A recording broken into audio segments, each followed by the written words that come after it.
Friends and enemies, welcome to yet another edition of the Canadian Bitcoiners podcast. I'm Len, and today is a video slash audio, depending which way you're watching or listening to this, with Dr. Andreas Park, and he's a professor at the University of Toronto, and he's currently working out of the Rodman School of Business.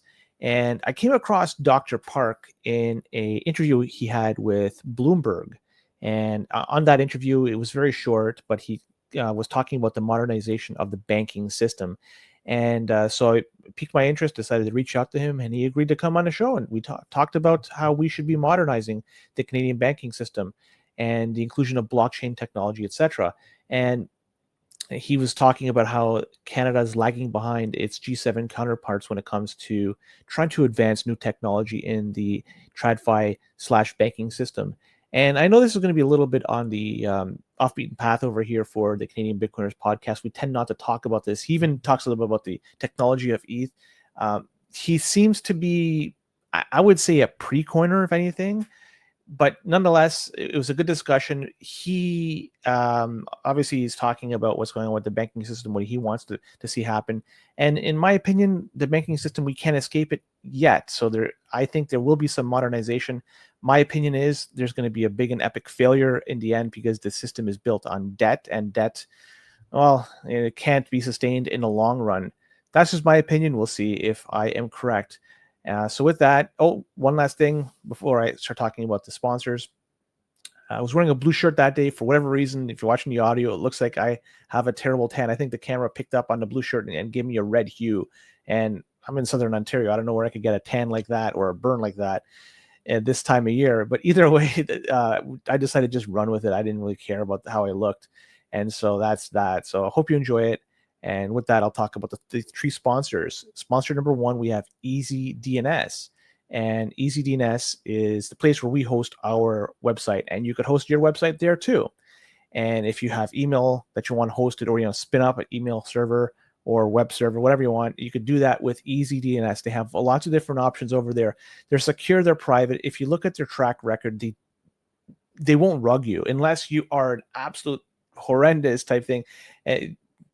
Three particular letters, and it's you can figure out if you're running that type of organization, maybe you get rugged, but if not, you're probably going to be a-okay using them. So check them out, easydns.com. And if you use our promo code CBP Media, 50% will be taken off your initial purchase. So you might as well load up your first order with a whole bunch of things. Second sponsor is Bull Bitcoin, and great place to buy Bitcoin, great place to sell Bitcoin. Whatever you want, you can do with them with respect to on-chain Lightning. Fees are still really cheap right now, so on-chain is the way to go.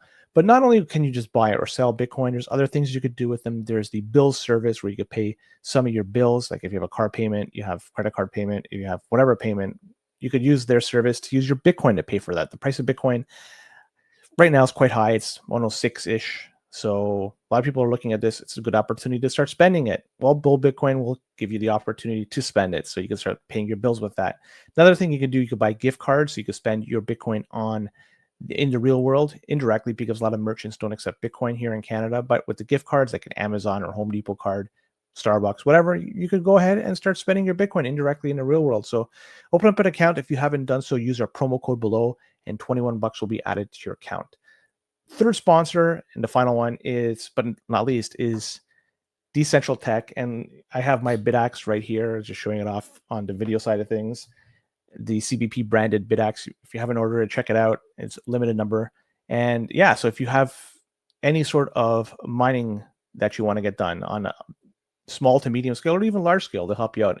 They're based out of Montreal, Canada. So if you're Canadian and you want to do something with Bitcoin mining, they're the people you want to talk to. You get something as light as a BitAxe, so it's not going to really give you too much of a hit on your electricity bill, and it's a lottery ticket every 10 minutes. Or you get something like home heating solutions like an S9 or S19 that you could heat your home with a Bitcoin miner and collect a little bit more sats at the same time. Or if you really wanted to get something that's loud, like an S19, S21, and just plug that in, 220, and away you go. You'll be racking up the sats every day thanks to Decentral Tech. Check them out. They are Canadian-based, so if you're in Canada, as I mentioned, these are the people you want to talk to if you want to mine Bitcoin. So with that, move on, I hope you enjoy this interview with Dr. Andreas Park, and, well, enjoy.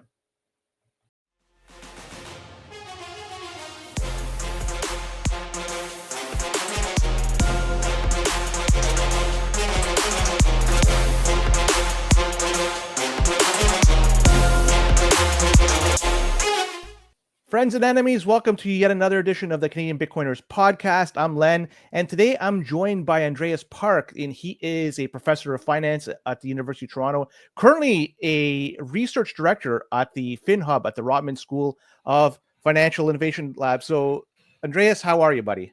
Good. How are you, Len? Thanks for having me. I'm great, and I appreciate you coming on. For people that are just listening in or watching this, we're recording this on a Saturday morning, so Andreas has taken the time from his busy schedule to come on to talk to me. So I appreciate that, Andreas. A big thank you for that. So this is going to No be fun. problem.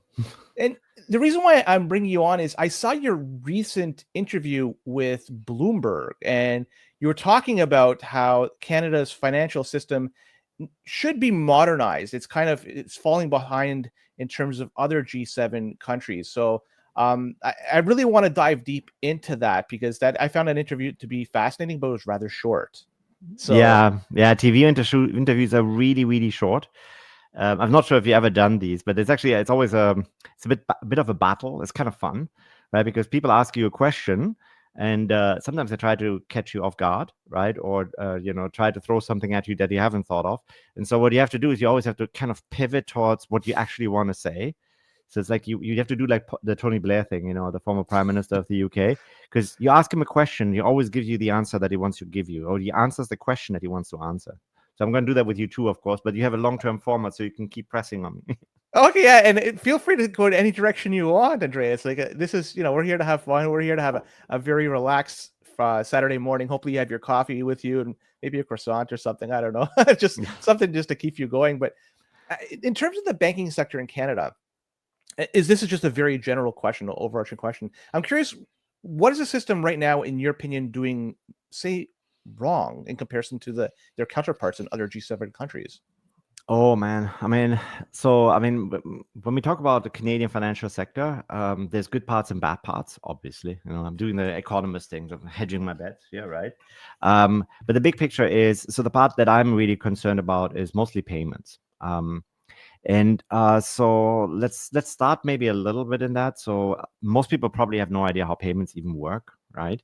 But fundamentally, if you want to move money from one account to another, from one bank to another, what you have to do is you tell your bank to do it, and then your bank sends an order. There's different ways how you can arrange payments. There's actually about a dozen different payment systems that exist. For instance, we have Interact, which is a specific section of payments among large financial institutions, and Wealthsimple. It's the only participant there. Then we have the general payment system where banks transfer money between one another. And fundamentally, the latter in particular involves the Bank of Canada. So one of the major roles of our central bank is that it oversees the payment system. Now it's technically organized by an entity called Payments Canada, which again, the Bank of Canada oversees. But so the problem, if I may say so, and to bring it down to what we really care about, is that we don't have what's called a real-time rail in Canada. Mm-hmm. Now, what does that actually mean? A real-time rail is a situation, or is a technology by which you can transfer funds instantaneously from one bank or from one financial institution to another. And by the way, we're the only G7 country that doesn't have one, right? Now, here's where it goes. Here's the bigger background story here. In Canada, we have something called the Canadian Payments Modernization Initiative. That's something which started officially in 2012. Mm-hmm. And so, when you know a little bit how this works, it requires financial institutions to work together to get something done. So the work for this initiative would have started probably somewhere between 2 to 4 years before that. So let's say from 2009 onwards, people were working on this. And then they went public with the Payments Modernization Initiative in 2012. And so the purpose of this was to create two things. It was to create a modernized large value transfer system. And let's not get into the details of how that works, but the large value transfer system is for the very large interbank payments. So, for instance, if there is a bond payment, which can involve millions of dollars that have to shift from one bank to another, if there are any securities transactions that have to be cleared and settled over with very large denominations, that runs through the large value transfer system. We have that has been actually accomplished, right, by this modernization initiative. It's a system called Links now. Just the term, if anybody's interested and wants to chat GPT for an explanation, it's called it's a real-time gross settlement system. Okay, that works. But the second thing, and this is the part which I'm concerned about, is the so-called real-time rail for a retail real-time rail. So that is a system by which we can make transactions among one another in real time. And that has not been set up, has not been put public or live. And so they keep pushing the deadline out. When I say that Payments Canada at the behest of the banks. So I think last year or 2 years ago, it's always 2 years away, right? So at the moment, the prediction is 2026. In 2023, it was 2024, and so on. No, 2022 was 2024. So they keep pushing it out, and that's problematic. So want to hear why? Well, I just have one quick question. Do you think a change in government or a potential change in government may alter the time frame? Well, you would hope so. I mean, I think it could, right? So, I mean, ultimately, okay, so here's the thing, right? So, I mean, there are legislative differences between different countries, but let me just give you the scale of the problem or lack thereof, okay? So, Brazil, which is a vastly larger country than Canada, although geographically similar, but with many more people, obviously, and many more banks. It's like 800 different banks or so in Brazil. Okay. Brazil pushed out a real-time system within 9 months at a cost of less than $6 million. Okay. So now our banks will tell you it's billions of dollars of investment. I mean, and that it's not cheap on their end, but so the number of 6 million is for the central bank. So it's not entirely that, right? But they've been able to push out this system literally overnight, right? And so and I've actually talked to the guy who's actually a professor. Is actually a professor who was in charge of that whole thing, and the difference, of course, is that in Brazil, the central bank has higher powers than the Bank of Canada, right? They could actually mandate it. Essentially, what they did is they went out and said, look, we're going to build this thing. And we're going to allow, so it's based on a particular form of account that they created. It's called a PIX account, right? It's a PIX, I think. Yeah, it's for the system, right? And anybody gets an identifier in the system. You can sign up your clients yourself, or we allow fintech firms to sign up clients. And then that would be the major entry point for these systems. And you have to compete. And you either do it or you're excluded from this. Right? And so basically they put the hammer down and then the banks complied. And now the banks, by the way, love it because it actually works really well for them. And you have instant payments with this system. So I have to, because this is so cool, actually, what they built in Brazil. Let me say a few more things, right? So Oliver Wyman is a big consulting firm for financial services. They got very famous in the 1990s. They did risk consulting. They're pretty sophisticated. And they estimated that over the first, I don't know, 5 years or so, the take-up rate would probably be somewhere between 15 to 20%. The take-up rate in Brazil of this PIX system is over 70%. Wow. Right? And people use it every single day for their transactions, right? So this is just the standard now that everybody uses. And now it's a public-private, it's a system which is the central bank is not doing all the work, right? So they're doing a small portion of it. It's not free for them. It costs the central bank roughly $25 million a year to run it. I mean, because what are the costs? These are server costs, right? And it's not free to run a data center, right? But it's not. This is like a drop in the bucket, and it brought huge benefits to the Brazilian population, right? Because you can essentially now transfer and use electronic payments without a bank account, using fintech firms and so on. So anyway, so it's phenomenal and it's possible, and it's not. I don't buy it that it costs us billions of dollars. Everything here seems to cost much more in comparison to just about everywhere else. But there may be reasons for that. As you said, the Bank of Brazil, the Central Bank of Brazil, has much more power than does the Bank of Canada in terms of having stuff like this rolled out. Now, in terms of the payment modernization initiative that started back in 2012, you were theorizing that it may have looked like it started maybe a few years earlier, maybe 2009. Is there any correlation between that and the great financial crisis, or is just sheer timing doesn't really, it's just sheer luck then more than anything else it came to be? Or No, I don't think the financial crisis has anything to do with that. It's just a question of, can we get payments done faster, right? And it's just a question of the modernization. But just think about just the term, right? We have something that started in 2012. We call it modernization, initiative, and it's 2024. That's 12 years later. we still don't have the real time rail. Are you kidding me? I mean, this is a national embarrassment. Okay, so if you want to go, and the thing about conspiracy theories, sometimes this is it's always problematic, but sometimes they turn out to be right. So the question is, you asked me that earlier. So can a change of government do this? And obviously, my hope is yes, right? And the reason why I think this would actually make a difference is, so I've tried to dig. I've tried to ask anybody who I can, right?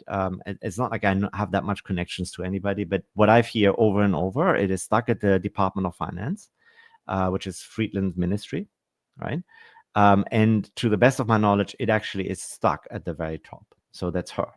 Right? So I was kind of hinting that maybe a change of government may hinder it, because this started back in 2012 and the Conservative Party was in power here in Canada up until 2015. And then you had, until this point, 9 years worth of Liberal government, and things seem to be stalled. But I was thinking maybe if it switched over back to the Conservative Party, which seems to be the tea leaves are saying that's what's going to happen next election, and that this may just get kicked down the road even further. But it seems to me that it might just be our finance minister might be the one that's stopping this, or at least putting and there's even talks that she may not be around much longer as finance minister. That's the scuttlebutt. I'm not sure if there's any truth to that, but yeah, I mean, that's just a speculation. You don't really know what's going on, and I don't want to go. I mean, we can probably spend the entire podcast on discussing various conspiracies or what's going on in the background.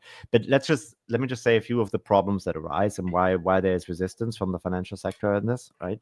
Because that may be clarifying things and what a new government would have to do. So, I mean, in many ways, it's really just a question of flicking a switch, right? It's to put your foot down and say, make it happen, right?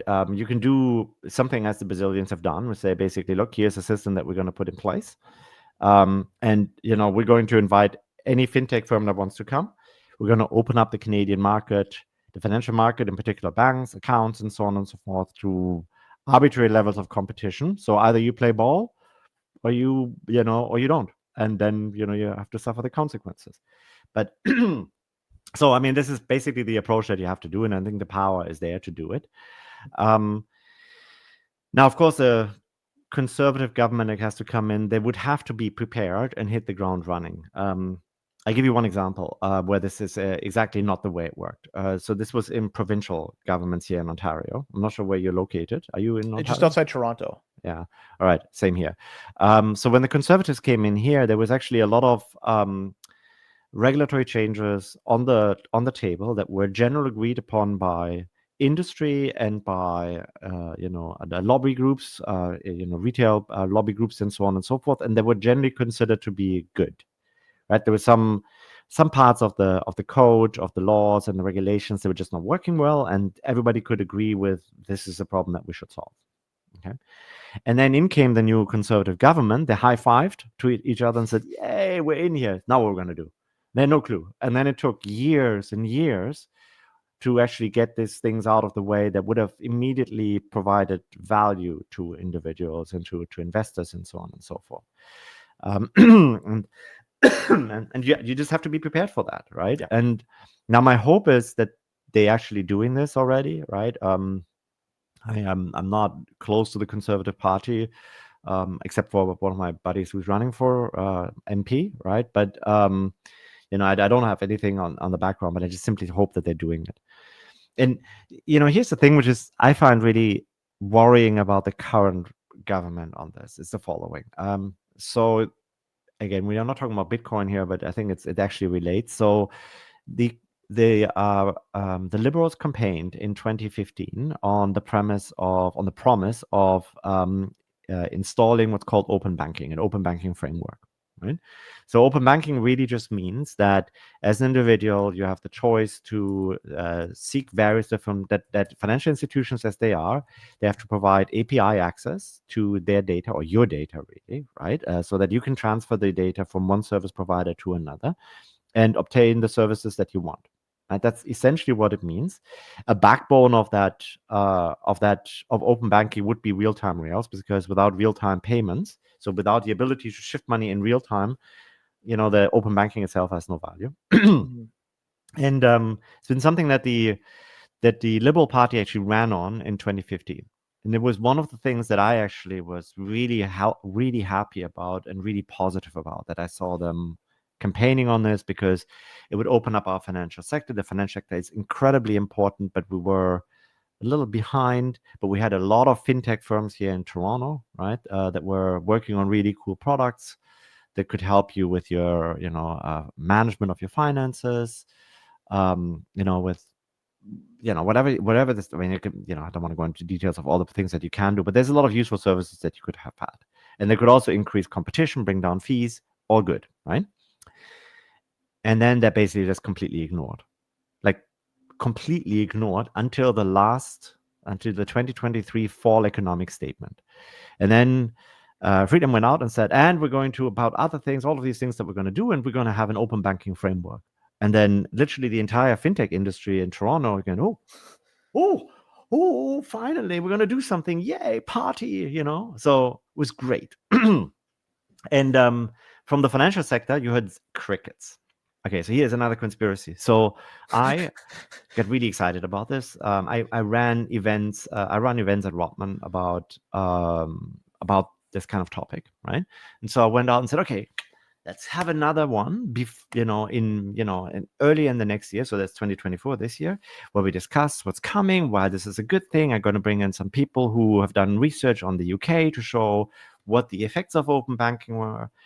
So far, the general consensus is it's a good thing, right? It increases competition, makes fees lower, people get better interest rates, for instance, for their loans, and so on and so forth. It's all great. Let's do it, right? So I was really excited. And then we have relatively good connections in the financial industry, and so I try to find speakers from the banks Mhm. and just get nothing. I mean, I literally got ghosted by people who I've had long-standing relation with. Nobody would answer my emails. Huh. And then I got, we have a co-sponsor, and then I got all of a sudden I got pressure from the co-sponsor and saying, you can't use the term open banking in this event. You can't use it in the description. We don't want to use the word open banking. And that has never ever happened to me, that anybody from the outside world would have pressured me as an academic to not talk about a topic. This just felt Wow. this felt really weird, right? So it's like, and there was a concerted effort. So it's like from all sides. And I finally found somebody from a bank who would be talking about it, and the person basically said nothing, right? And then, so I just couldn't believe it, right? What is going on here? And so then you saw the budget as it came out, and the provision for open banking was like a half page, Mhm. and the amount of money that they put down was $1 million. Now, in government terms, to provide a study, first of all, they pushed the responsibility to some regulator that nobody's ever heard of, right? And not a very powerful one, right? That could do anything. So I'm not sure what that seems really strange. Number one, it could have pushed it to the Bank of Canada, and the Bank of Canada has a pretty big stick, right? Um, and then the second thing is $1 million, like Mm. that buys you, an Yeah. office space and two secretaries. You spent $1 million and then a search, right? You can't commission a report for that. You can't pay for the report. You can't do the research work that you need to do for $1 million. It's not possible. So essentially, this was the equivalent of borrowing it again. Okay. So, Yeah. Now, and why? is there any reason why they would consider they would do this? Because if this was one of their platform ideas back in 2015, and we had COVID in 2020, so that side railed a whole bunch of things, and then now 2023, the budget it mentioned it, the fall budget mentioned it, like at least a small little bit, a small section, $1 million is going to be allocated. Why? Like, could you Because the figure banks out? make so much money, right? So they make so much money. They don't want competition, right? So I mean, the general rule is open banking will enable competitors to come up with better products. If you talk to bankers, right, and I've had this, I mean, we had these conversations casually all the time, right, and say that basically the thing they say is, why would I want anybody to come between me and my customer, right? Uh-huh. And now, if you, in case, so sounds like a benign thing to say and an obvious thing to say. This is actually the definition of an antitrust violation, right? Because this is is anti-competitive behavior, right? But it's allowed somehow. This is generally accepted in the banking world. We can do it.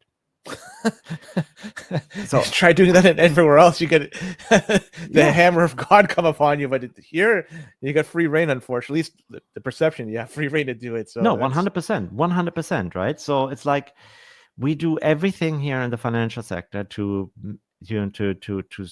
stymie competition. And anytime a competitor comes up here, they get sort of shut out. Their life gets made difficult. When you hear, this is also one of my favorite phrases here. When you hear people say terms like, we want to have a level playing field, right? That really just means that big guys that have set themselves up for dealing with regulations and so on and so forth want to have it really hard for any incumbent to come in and compete with them. So yeah, so how do I so again, I don't want to go into the whole thing about a conspiracy theory and all this, but and we can talk about this also forever, but you see, one of the scourges of our times is something which is called crony capitalism, right? So just to be very clear, I am an economist, I am a capitalist. I firmly believe in the benefits that capitalism brings. Capitalism in the sense of it allows people to live up to their dreams in a commercial sense, that they can run whatever business that they want, as long as it's lawful, provide services, and if they are succeeding in the marketplace, it's all the more power to them, right? I think this is generally a good thing. Obviously, it comes from somebody who works in the public sector, gets a public sector pension, and has a cushy 10-year job. I understand all of that, but I still believe in it. I still believe in the merits of it. Okay. And I think it's a universally good thing. What crony capitalism is essentially the opposite of this. And it is when firms get big and they can tilt the regulatory state to benefit them. It goes with the ability to lobby, to have laws and regulation written in such a way that they work for you and not for your competitors or for would-be competitors. It is better for firms to maybe have one or two competitors in a reasonably cushy environment where nobody eats each other's lunch, rather than have high competition and having to really work to keep your customers. So when we see concentrations, when we see Rogers buy up Shaw, when we see RBC buy up HSBC, when we see consolidation in the industry, that is a fundamentally bad thing, because it leads to essentially crony capitalism. It's the ability of firms to extract rents from consumers that they otherwise would have to give up to consumers in a competitive environment. And this is, I mean, so I don't, you see it in concert tickets with Ticketmaster, right? We sure. pay thousands of dollars, or well, not thousands, but kids pay hundreds of dollars for just concerts that, say, in European countries they pay maybe $20-$30 for, right? Because we allow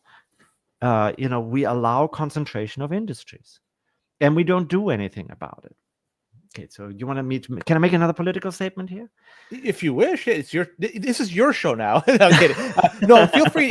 Take this whatever direction you want. So if you want to make a statement, I mean, go so right ahead. at some point, I should obviously want to talk about. Let me. At some point, I should come back No, to the wheelchair and rail and all. But we're let me having a just say this. discussion here. So the problem is, and this is actually the most disappointing things, that actually progressive governments, so people on the left, and I actually think of myself still on the left, like big firms. Okay, they like the situation. You know why?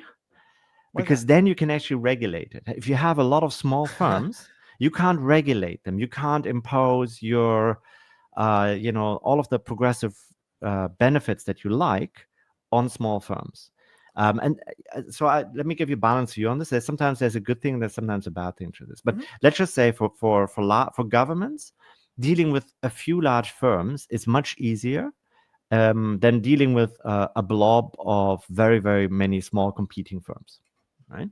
Makes a lot of Um, sense. Yeah. right, and that actually, by the way, brings us at some point also to Bitcoin and blockchain and the like, right? Because that's that actually falls straight into this. But when you want to regulate, you need to have large firms, right? Because you want to have somebody's door that you can knock on, then somebody you have conversations with. If you are a government, you like to have your photo ops, where you march in the executives and you can take pictures with them, because that's kind of a really nice thing. You can put it on Instagram and you can then govern by Instagram. And then also, if you leave government, there's cushy board seats that you can get in the future, where if you just give these firms sufficiently many quarters of profit, then they may Mhm. give you a board seat here and there, and then after you leave your government job, you can get rewarded with seven-figure incomes, right? So And yeah, I mean, I could go dive deep into Bitcoin here, but before I do, I just want to just tie a bow on the payment modernization initiative. And from what I gathered, there's 4 different pillars in that. One of them was the real-time rail, but there's 3 others, and I'm wondering if they have been achieved. I'll just name them out here: a safe and secure high-value payment system, yes, supervision of payment service providers, and batch payment systems. Have um, any of those 3 been met? yes. So the large value system is called Links. That has been accomplished. Okay. The supervisory framework for payment services providers, I would say no, because what we're really after. So let me explain what that really means, at least in my understanding. Um, so real-time rail is effective when you allow it to be used not only by banks but also by fintech firms and smaller entities that can provide other services. And we don't have that for sure, right? So Mhm. because the idea is, when you have a real-time rail, you make it actually open, and this is the hope that I think actually would come as a side effect of this, is you would open it up to competitors who can offer services. Um, think of Revolut, if you know what that is. It's a fintech firm. It's actually incredibly successful in the UK, TransferWise, Paytm, which is an Indian firm, so all of these firms were here for a while, and they all Mhm. left because they couldn't run business here, precisely because they didn't really have access to the payment system. Got So it. we don't have that. And then the batch system, I'm not sure. I cannot tell. I'm not an expert on every single aspect of payments, but for sure we don't have that. But look, let's talk about one moment about how you can make money from the lack of a real-time payment system, right? Because what happens is, if you send money, let's say you have an account at RBC, and you want to pay your credit card at TD Bank, let's say, Mhm. right? So that's a process which can take, sometimes it takes a day, sometimes it takes 2-3 days, but it's not instantaneous. So that creates problems for you potentially, right? So if, for instance, you have a balance on your credit card and you are late by a day, what happens is there's not going to be a fine or a charge, right? So that's not how they do it. But because you didn't pay off your credit card immediately, for the next month they can charge you interest on this, and they can Okay. charge you interest for every single penny that you did, Mhm. and your existing balance that you had. So there's a lot of money to be made from that, right?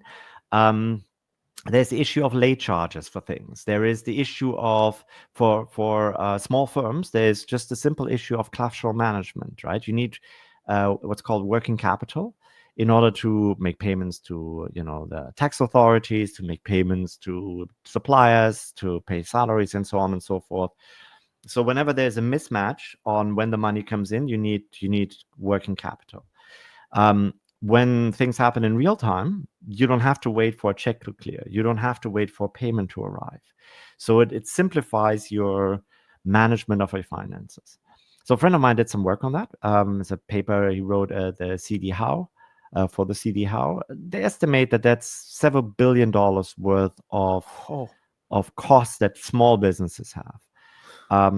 The EY, Ernst & Young, did the same thing. They also estimate that there's something between $5 to $10 billion a year are lost to the Canadian economy because of this, right? And they don't simply eat those charges. Everything is passed on to the end user. So it's this is unfortunately this is money kind of lost in a way, but at least kept within the financial sector, which is too bad unless you're an investor in RBC or TD or insert your whatever. So well, you have to think about what's not happening is actually a problem, right? So if you're a business and you could be, businesses often operate on tight margins, right? So say you have a business which has a margin of, let's say 20%, or let's say 15%, let's say that's healthy. You can live on that, right? If your cost of financing from working capital is 20% because you have to use a credit card and that's the only way you can do it, right? Then this business is no longer viable. So there's actually businesses that don't exist.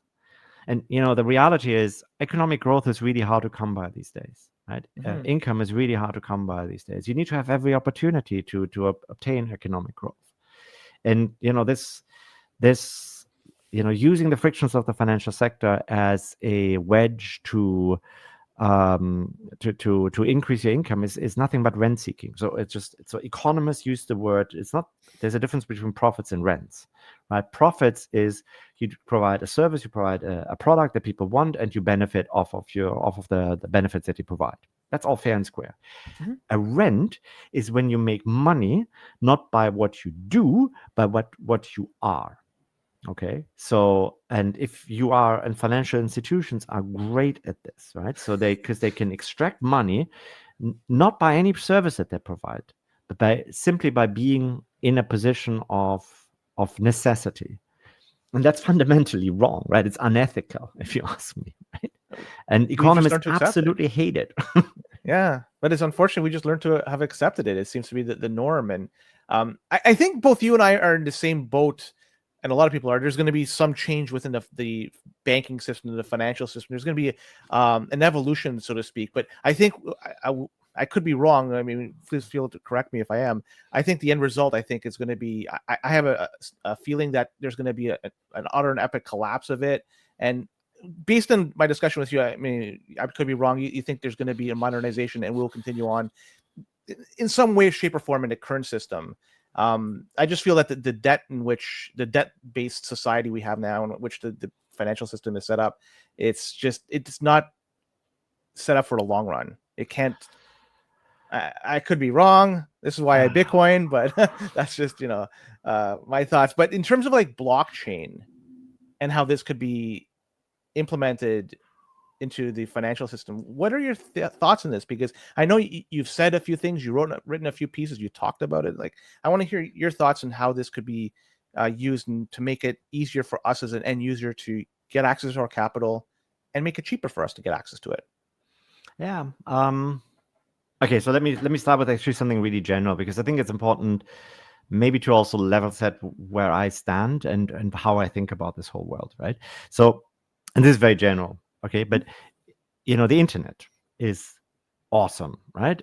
Because it allows us to connect without any intermediary, to send information, messages, to communicate without anybody in between.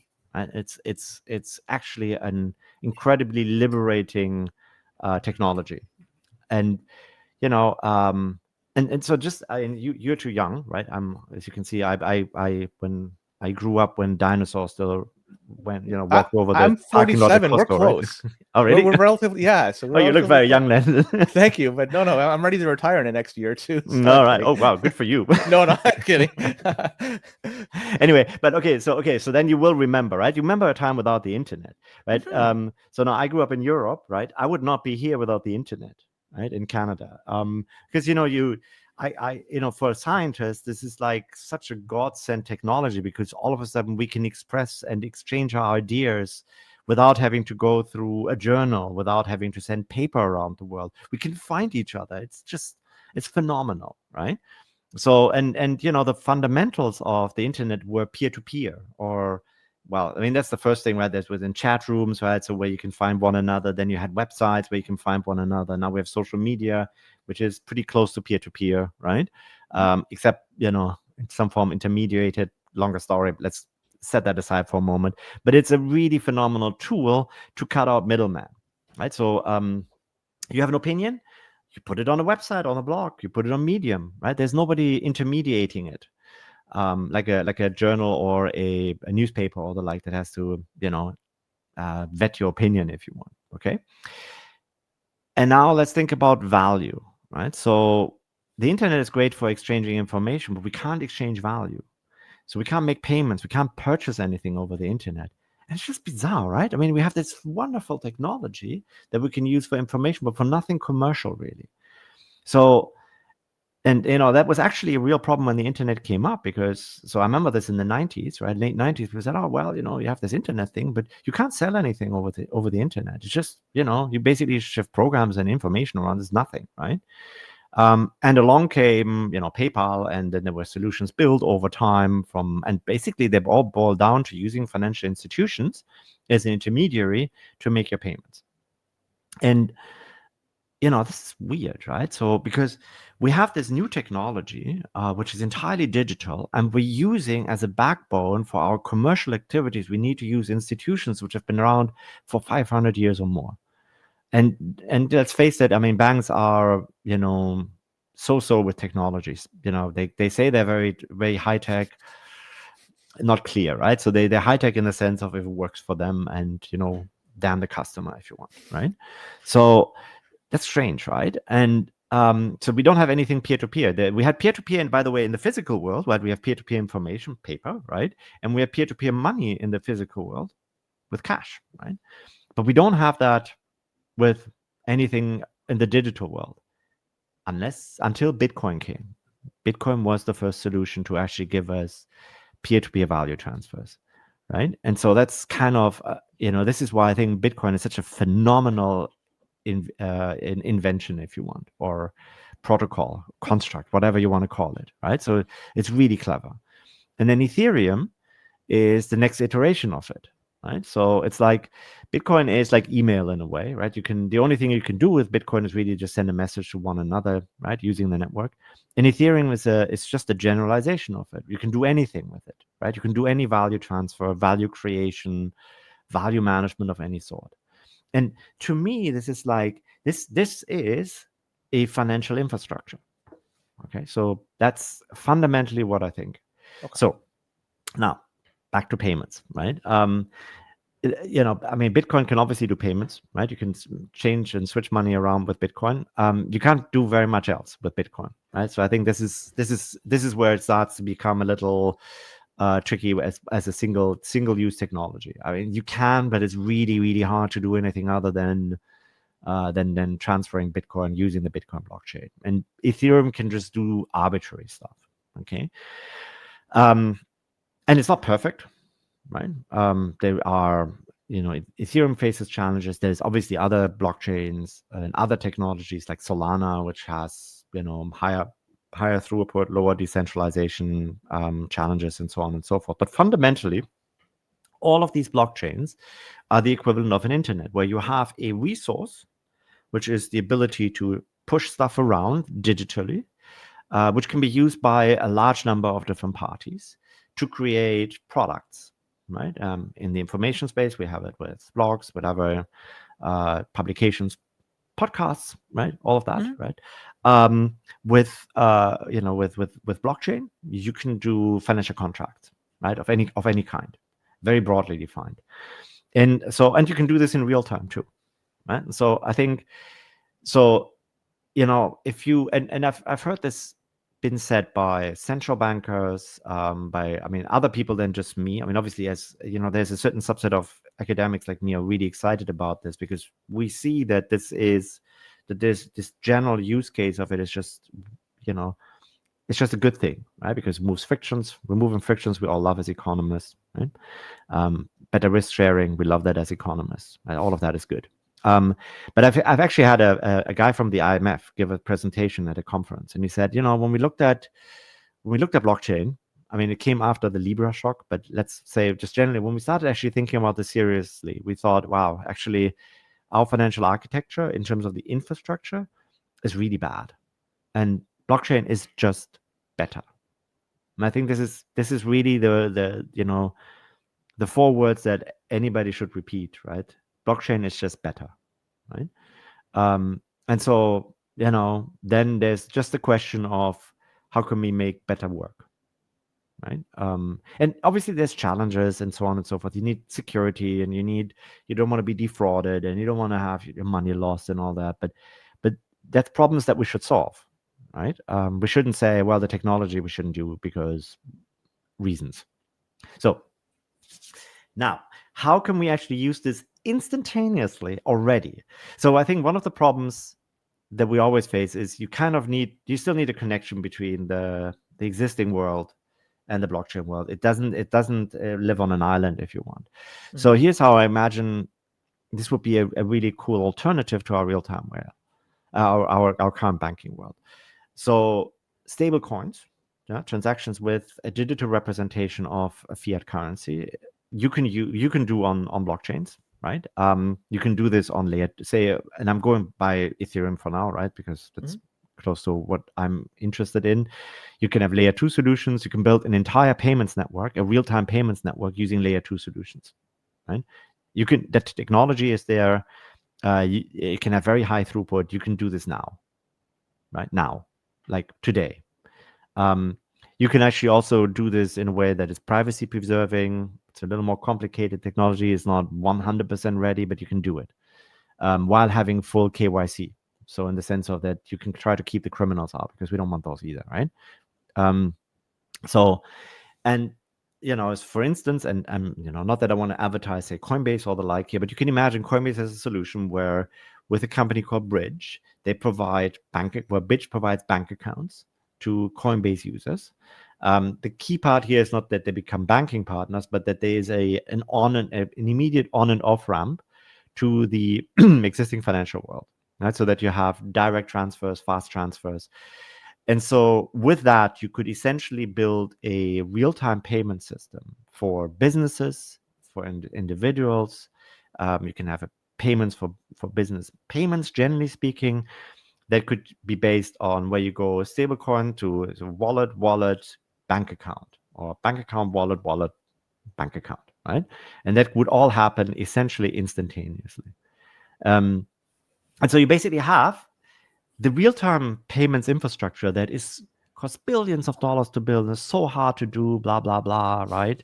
And you can have that overnight. And I mean, it doesn't have to be a replacement of the existing one, but it's an alternative. So you have competition, and that's just generally, competition is a wonderful thing because it does wonders to, the services that is provided to customers, right? So there's one thing you didn't mention. It's a 4-letter word in our show. It's CBDC. Ugh. so it sounds like you're not in favor, because you're kind of talking close to it, but not quite. So in terms of that, I mean, it sounds like you're not in favor of such a technology. Here's a version of CBDCs I can live with. Okay. You take a stablecoin manufacturer, right? Whatever that is, right? You give them a special account at the Bank of Canada, right? The Bank of Canada basically puts reserves into that account and says, and maybe for a fee or whatever it is, and say, here you can use this thing. This is where you basically we're allowing you to back a stablecoin based on these reserves. So this is government money, right? And now you, stablecoin provider, you do create your tokens and let people do what you want with it, right? And that's basically it, right? So basically, you use stablecoin providers as a way to distribute digital cash. You have as a central bank, you don't know what is happening, what the stablecoin provider is doing, who is holding these assets, none of that. So that is something I can live with. Okay. Right? I cannot live with and I don't think the central bank can either, by the central bank creating its own infrastructure and its own network and its own technology to run essentially a money system. right? That's something which I don't think is useful. It's actually, I don't think it's useful, right? Because I think, you know, you don't create the network effects that you need. You don't create the interoperability that you need with other financial contracts and systems. I think a blockchain has that, can do that, right? Um, and then you also create, as a central bank, all kinds of other problems. There's a question of privacy and surveillance state and so on and so forth. Because, I talk to people in the CBDC space and say, yeah, it should be private, but, not too private because we need to know what's going on. And then, very soon you basically surveil what people are doing. And then you have a government come in and say, hey, these people protest against me, or they say mean things about me. Can we please censure them? And I think that would be terrible. I mean, that would literally get us into a dystopian world, right? So I think for that, and I agree with you in terms of like the surveillance and stuff like that goes along with it. It could be abused in the wrong hands.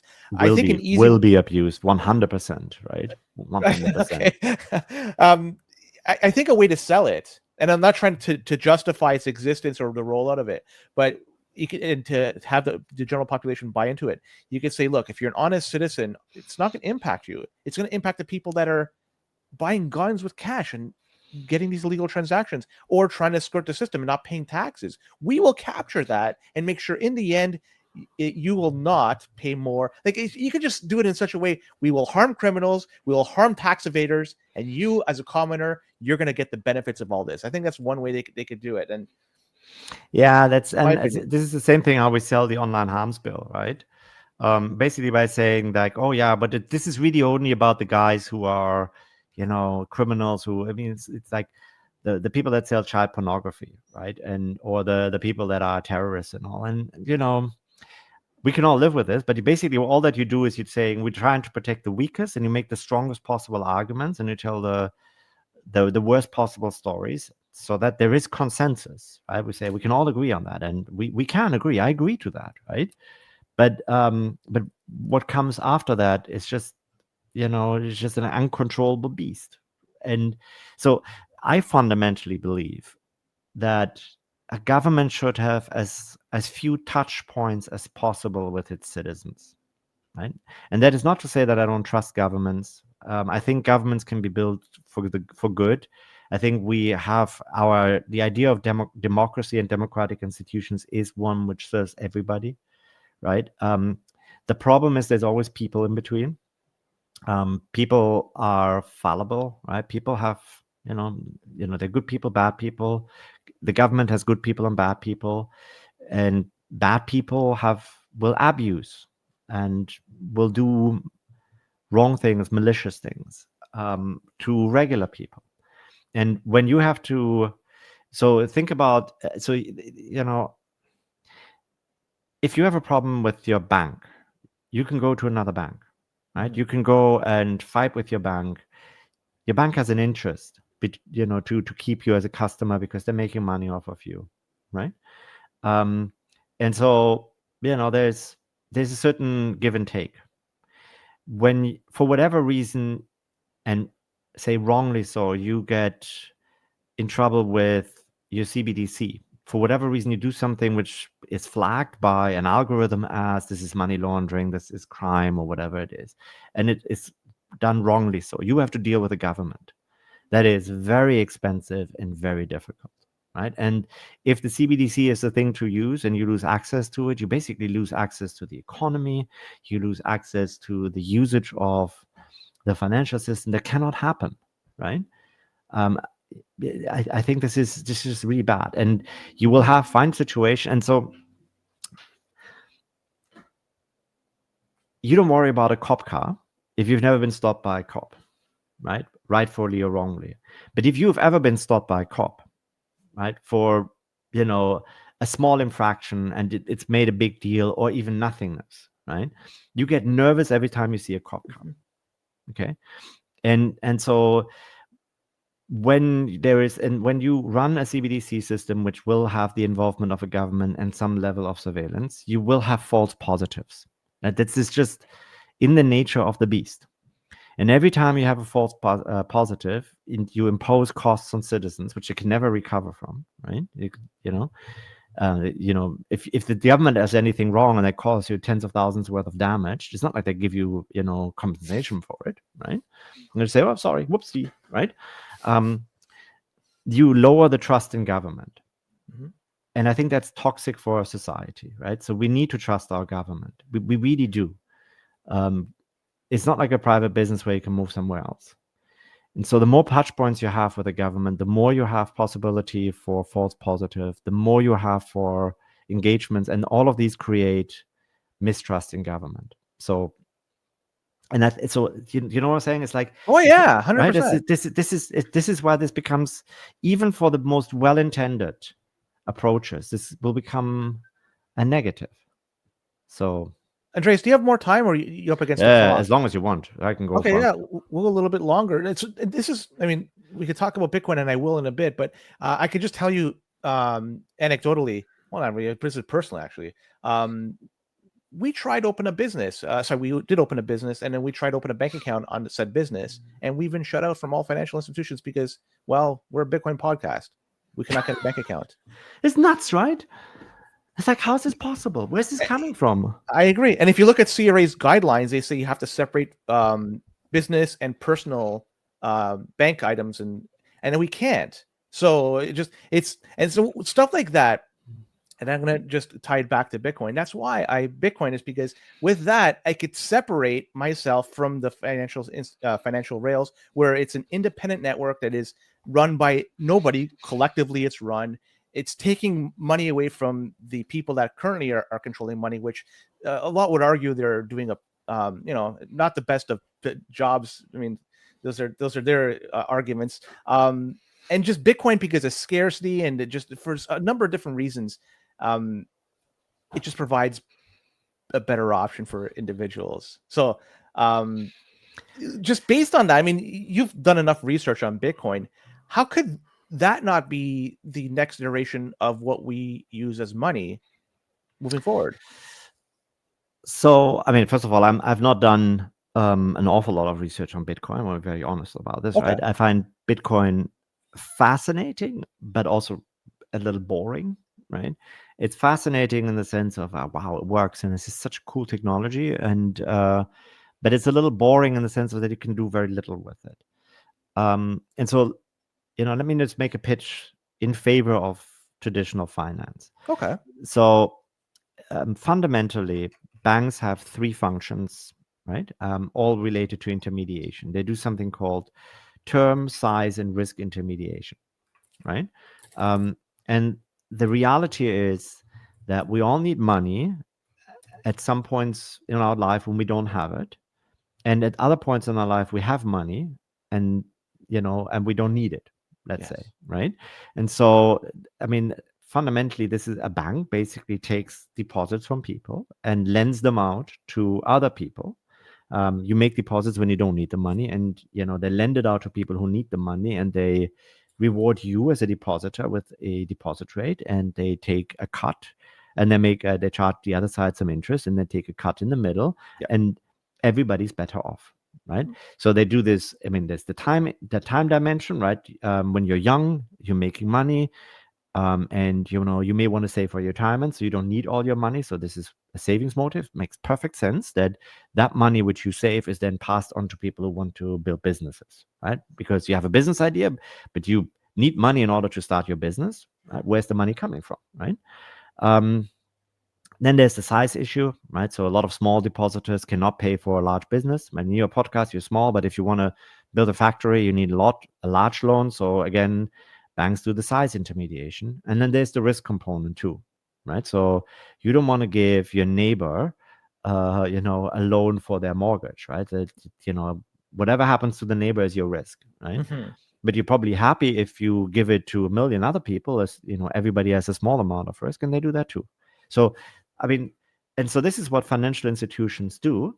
And the research is very clear that countries which have a developed financial sector, or and if you look at developing nations and their ability to make the financial sector work, the better your financial sector is, the better is your economy, the better is your standard of living, and so on and so forth. So Mhm. so banks are just fundamentally important, right? Or bank is a big word.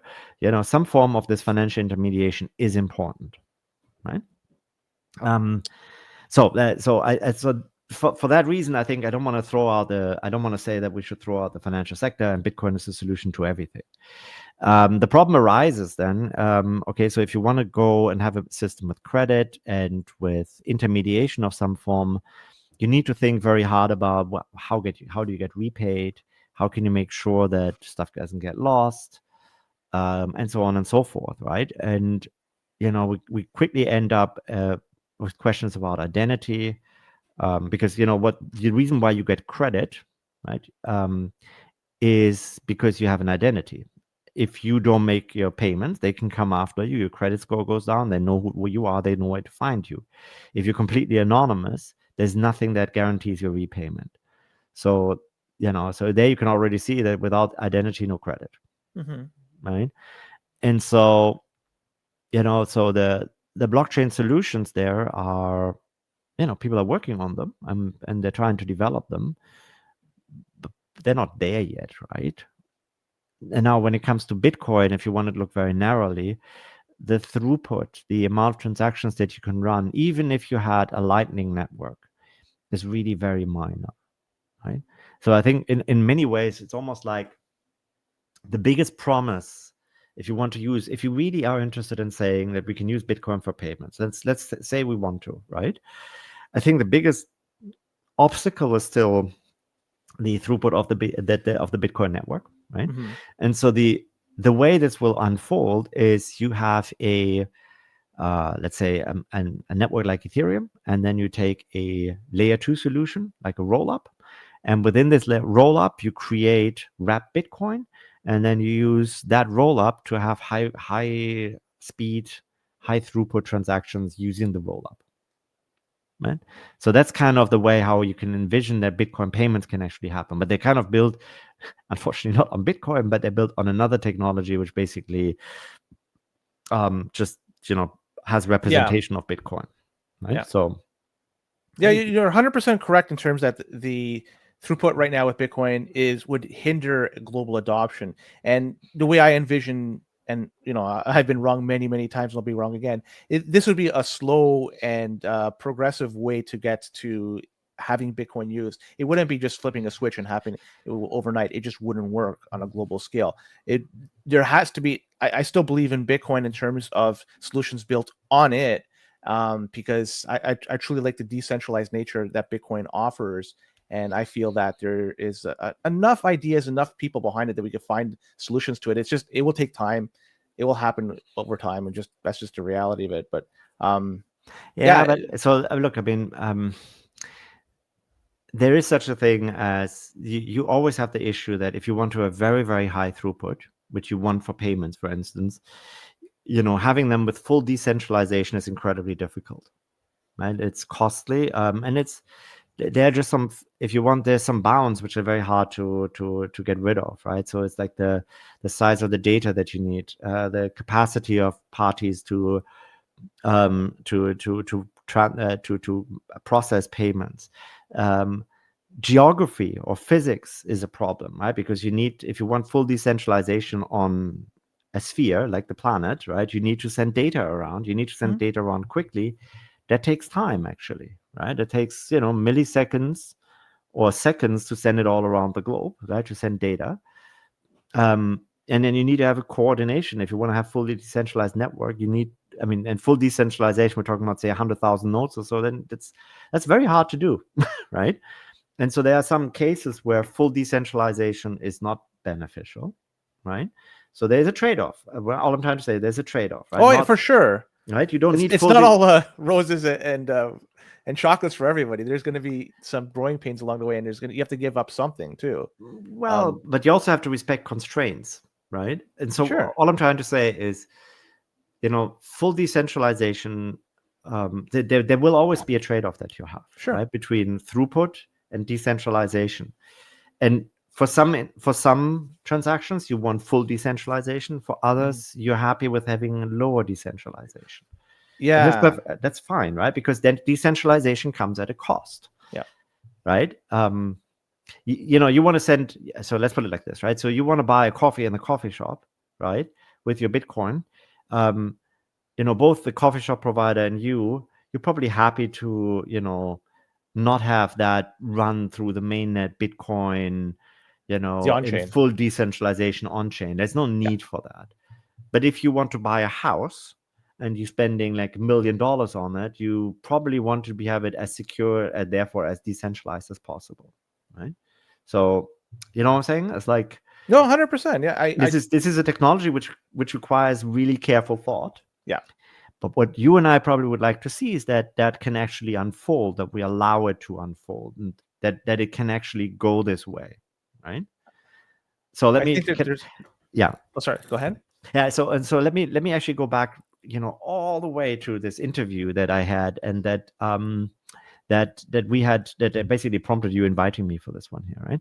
And so let me just say this, right? So you and I, we both want this to unfold. We want the ability to people to use it. We want, technology to be used to its fullest extent and give us the benefits that we hope for, right? And so the problem that I have with some of the discussion currently in this space, following the election of Trump and all of the congressmen and congresswomen in the US that are pro crypto, is that there is a real risk that the debate and the conversation is not going towards the benefits that attribute to us, but that it goes again that it unleashes a speculative frenzy of some form without creating any value. Okay. And so very, very loosely, I would say the Bitcoin world has essentially two parts, right? Or not the Bitcoin, the crypto world, right? So there is the part of people that, like me, I'm interested in what are the benefits that the technology can bring. What is the utility that people can have? What are the economic, what's the good things about it? How can it be done? And how should it be done? Right. So that's very serious work. That requires a lot of careful thinking, understanding the trade-offs and building, right? Although, of course, I'm an academic. I don't build anything. But I know that. But I would like people to be able to do this, right? I like to be able to build an application, a technology, a service without having to fear that somebody goes after them after the fact and yells at them and said, "You're a criminal," right? Yeah. So you need that kind of safety. On the other hand, you have a lot of token pumpers that just keep talking about, oh, this token and that token and Bitcoin price and higher and da da da da. And let's just be very clear: a token by itself provides zero value. Okay, I can create a token, you can create a token that has zero value. It only provides value if it does something that you otherwise can't do. Right. And so this whole debate about where should I invest, where should I put money, what's the price of the token this doing, that doing, and so on and so forth, is entirely counterproductive. Oh, it's not counterproductive. If people want to do that discussion, it's fine by me. Mm-hmm. But if it absorbs the entire discussion, you give people on the other side the opportunity to say, ha, scam us, and ha, that is, there's get rich quick themes, and oh my God, look at this person that lost their money, and so on and so forth. And then therefore everything in the crypto world is evil and bad and so on. And I don't want to see that happen, right? I want to have a focus on what is it that we can do that we can have the benefits. It's the next step in the financial system. And I think you and I both agree that there's going to be something that's going to be done. And the way it is right now, especially in Canada, there's going to have to be a little bit more modernization that will take place. One kind of question that's kind of related: Tiff Macklem, do you think that if he were to be replaced, do you think that anything would change within the whole framework in Canada in terms of modernization? Because there's talk that if there's a change in government, that Pierre Poilievre would turf Tiff. So I'm wondering if is he stopping things or is he neutral to anything? I'm curious your thoughts. So I know Tiff personally, right? You know that? Okay. Yeah. I didn't know that. Well, he was the dean at Rodman, and I met with him on many occasions, and Okay. we're on very good terms Okay. personally, right? I really like him. I think he's a very open-minded person. He was part of events that I ran on crypto and blockchain. He's very interested in it. Okay. So, so I would not imagine that he is a roadblock, right? Got it. He and and this is just my personal experience, right? Understood. Yeah. He kind of, I mean, obviously I think he likes me as a person, and he repeatedly try to help me along in my job, in the initiatives that I had, and was supportive of it. Right now, of course, he did this as a dean of a business school, where your job is to promote science and to enable your scientists. Right. So at a central bank, that could be entirely the other way around. But I would like to say that I don't think he is the roadblock here. Got Right? it. If he was, then I would have to have a conversation with him, and I'm sure he would listen. Well, Dr. Andreas Park, I appreciate you coming on. We've been at this for a little bit over an hour. I was scheduling this to end at noon. We're now almost at 12:18. I appreciate you taking extra time to talk to me. Before we close this off, I just want to pass the baton over to you. Where can people find you if they want to reach out to you for anything that we talked about, or maybe, and just anything else? But where can they find you, and what are you doing these days?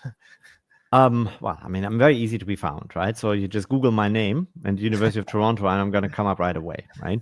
You can, if you're interested in having a conversation with me, you can find me obviously by email, right? You can find me on Twitter at FinanceUTM. I'm also on LinkedIn.